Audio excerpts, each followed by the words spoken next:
El clima es una gran preocupación para la sociedad. Puede influir en muchos aspectos sobre nuestra vida cotidiana. También ocurren muchos desastres naturales por la influencia del clima. Por ejemplo, huracanes, tornados, tsunamis, se derriten los polos y aumentan mucho las temperaturas. En este trabajo hablaré sobre los factores del clima, que son el viento, la humedad, la presión atmosférica y las lluvias. También pondré cómo estos factores varían sobre el clima.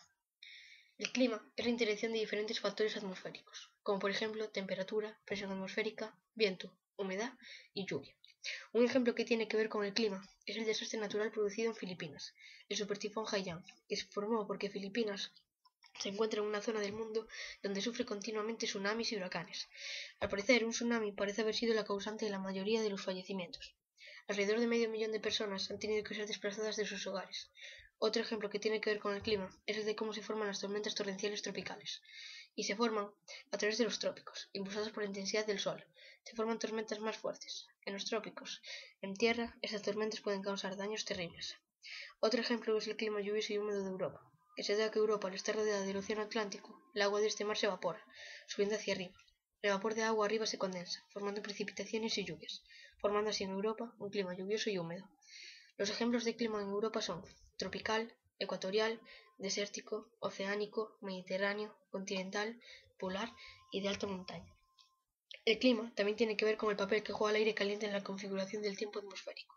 Y es que sube, y es el sol que lo calienta. Cuando calienta el sol los océanos, una parte del agua se evapora. El aire cargado de vapor de agua se eleva, y cuando se enfría arriba en la atmósfera, se forman nubes, haciendo posible así el tráfico atmosférico. El tráfico atmosférico es un movimiento de aire de escala grande atmosférico y, junto con el tráfico oceánico, la manera por que el calor está distribuido en la superficie de la Tierra. El clima también está relacionado con el cambio climático.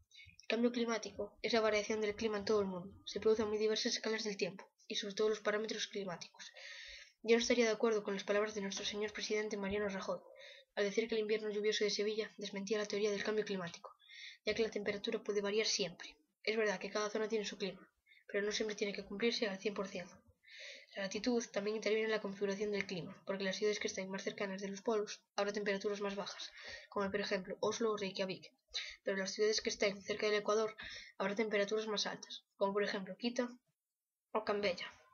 Pero ahora, con el cambio climático, se está derritiendo la capa de hielo de los polos, produciendo graves consecuencias, como inundaciones en las ciudades costeras, derrumbamiento de islas, la vegetación en muchos países, etc.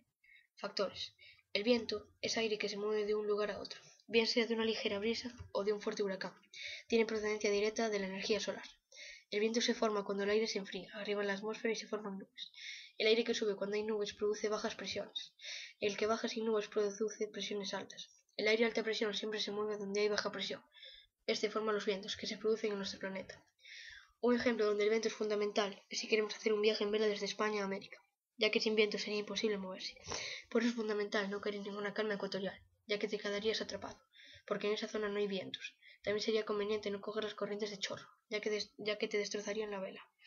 Una calma ecuatorial es un fenómeno climático que se sitúa a la par del Ecuador. Las corrientes de chorro son aquellas corrientes que se encuentran muy arriba del cielo de Florida y van a unos 200 km por hora. Otro factor importante es la presión atmosférica. La presión atmosférica es la fuerza por unidad de superficie que ejerce el aire sobre la superficie terrestre. La presión atmosférica depende mucho de si queremos organizar unos Juegos Olímpicos, para que los atletas y saltadores superen sus marcas. Tendríamos que organizarlos en una ciudad donde esté muy por encima del nivel del mar, ya que a cuanta más altura menos presión, y eso hacéis más ligeros los corredores. Eso sí, habría menos oxígeno, y los corredores se tendrían que acostumbrar. También tuvo que ver con los factores del clima la formación del Sáhara, que fue cuando el faraón egipcio Keops ordenó levantar la gran pirámide de Giza. El Sáhara no era un desierto, sino una pradera verde plagada de lagos y pantanos. Según investigaciones, la transición entre el Sáhara verde y el inhospitalario desierto actual fue gradual y no abrupta. Su composición es de grava, arena y dunas.